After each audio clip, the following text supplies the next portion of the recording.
या जिल्ह्याच्या ज्या निवडणुका झाल्या, या निवडणुकांमध्ये वेगवेगळे प्रचार अपप्रचार फार मोठ्या पद्धतीने होत होते.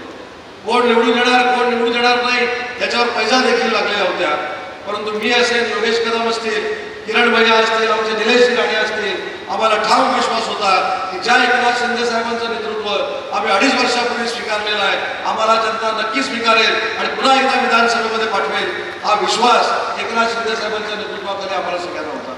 आणि म्हणून मी अनेक वेळा असं सांगितलं, साहेबांचा विकास सम्राट म्हणून उल्लेख केला जातो. महाराष्ट्राला दिशा देणारे मुख्यमंत्री म्हणून दिल्लीमध्ये परवा शरद पवार साहेबांनी त्यांचा नामोल्लेख केला. कदाचित शरद पवार साहेबांनी त्यांचं कौतुक केलं म्हणून अनेकांच्या पोटामध्ये पोटसूळ उठलाय.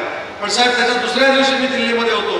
दिल्लीचे पत्रकार देखील मला सांगत होते की महाराष्ट्र राज्यामध्ये पहिल्यांदा असा एक मुख्यमंत्री झाला की त्याचा सत्कार दिल्लीच्या तख्तावर केला आणि ते म्हणजे आपले एकनाथ शिंदे साहेब आहेत. आणि ज्यांच्या पोटामध्ये पोटसूळ उठलेला आहे त्यांना आजचा पक्षप्रवेश हा महाडिक साहेब उत्तर आहे. मला असं वाटतं हा दुसरा टप्पा आहे.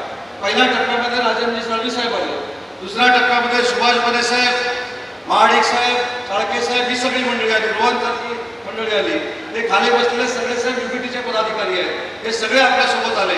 अजून एक टप्पा साहेब शिल्लक आहे आणि तो देखील पुढच्या महिनाभरामध्ये झाल्यानंतर आज या जिल्ह्याचा पालकमंत्री म्हणून व्यासपीठावरच्या सगळ्या नेत्या मंडळींच्या आशीर्वादानं या रत्नागिरी जिल्हा परिषदेवर याच धनुष्यमानाचा भगवा पडकेल हा शब्द या जिल्ह्याचा पालकमंत्री म्हणून मी आपल्याला देतो. आणि तुम्ही केलेलं हे जिल्ह्यामधलं काम, आज साहेबांनी महिला भगिनींना मुद्दाम पेटे बांधलेले आहेत, त्यांचा आम्ही सन्मान केला आहे. आणि त्यांच्या जीवावर म्हणजे भावानी तर आम्हाला मतदान नक्कीच केलेलं आहे, पण ज्या पद्धतीनं महिला भगिनी आमच्या पाठीशी उभ्या राहिल्या, सरकार महायुतीचं जे आलं त्याच्यामध्ये शिंदेसाहेब तुम्ही घेतलेला मुख्यमंत्री माझी लाडकी बहीण योजना हा जो काही निर्णय होता त्याच्यामुळे आजही आमच्या महिला भगिनी खुश आहेत. तुम्ही आम्हाला निवडून दिलं म्हणून तुमचा भेटा म्हणून आम्ही सत्कार केलेला आहे. हा असाच तुमचा सन्मानानं भेटा कायमस्वरूपी डोक्यामध्ये राहील. ही जबाबदारी शिंदे साहेबांच्या नेतृत्वाखाली आमची सगळ्यांची आहे. काल साहेब तुमच्या आशीर्वादाने मी एका कार्यक्रमाला परभणीला होतो.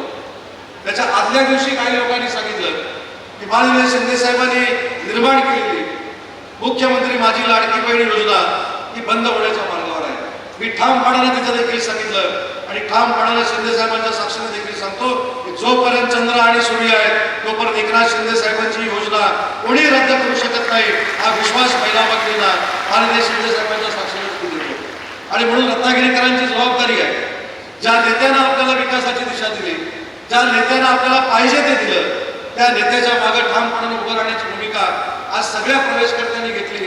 त्याबद्दल युपीटीच्या पूर्वीच्या सगळ्या पदाधिकाऱ्यांचे मी मनपूर्वक आभार मानतो, त्याला धन्यवाद देतो आणि त्याला जिल्ह्याचा पालकमंत्री म्हणून शब्द देतो की आम्ही जरी पूर्वीपासून शिंदे साहेबांबरोबर काम करत असलो तरी तुमच्या कृतीप्रमाणे, तुमच्या कर्तृत्वाप्रमाणे तुम्हाला देखील शिंदे साहेबांच्या सोबत जी काय पद आवश्यकता आहे ती देखील आम्ही द्यायला कुठेही मागे राहणार नाही. हा देखील या व्यासपीठावर मी आपल्या सगळ्यांना शब्द देतो.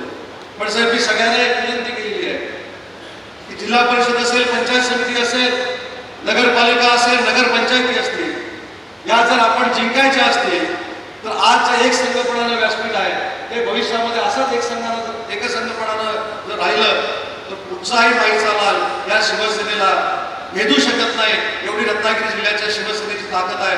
आणि म्हणून व्यासपीठावरच्या मंडळींना देखील मला विनंती करायची आहे की शेवटी आपण शिंदे साहेबांच्या नेतृत्वाखाली काम करतो. आपलं नेतृत्व एकनाथ शिंदे साहेब आहेत, त्याच्यामुळे माझ्या मतदारसंघात काय झालं, तुझ्या मतदारसंघामध्ये काय होणार आहे, पूर्वी काय झालं याची चर्चा करण्यापेक्षा आपण शिंदे साहेबांचं नेतृत्व जर मानलेलं असेल तर शिंदे साहेबांना मोठं करण्यासाठी जे जे काय करावं लागेल ते व्यासपीठावरच्या सगळ्या मंडळींनी केलं पाहिजे. ही माझी प्रामाणिकपणाची त्यांची एक सहकार्य म्हणून भावना आहे. आणि म्हणून शिंदे साहेब या जिल्ह्याच्या वतीनं पुन्हा एकदा मी आपल्याला शब्द देतो, येणाऱ्या स्थानिक स्वराज्य संस्थेमध्ये तुम्ही हा जिल्हा सोडून बाकीच्या महाराष्ट्राच्या जिल्ह्यामध्ये वेळ द्या.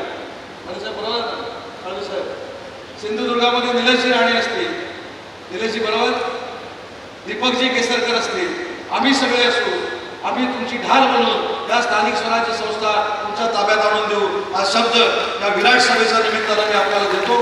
पुन्हा एकदा आपण रत्नागिरी जिल्ह्याच्या मतदारांचे आभार मानण्यासाठी या रत्नागिरीमध्ये आला त्याबद्दल या जिल्ह्याचा पालकमंत्री म्हणून तुमचा एक सहकारी म्हणून तुमचे आभार मानतो. टाइम्स डिजिटलला लाईक करा, शेअर करा, सबस्क्राईब करा आणि बेल आयकॉन दाबायला विसरू नका.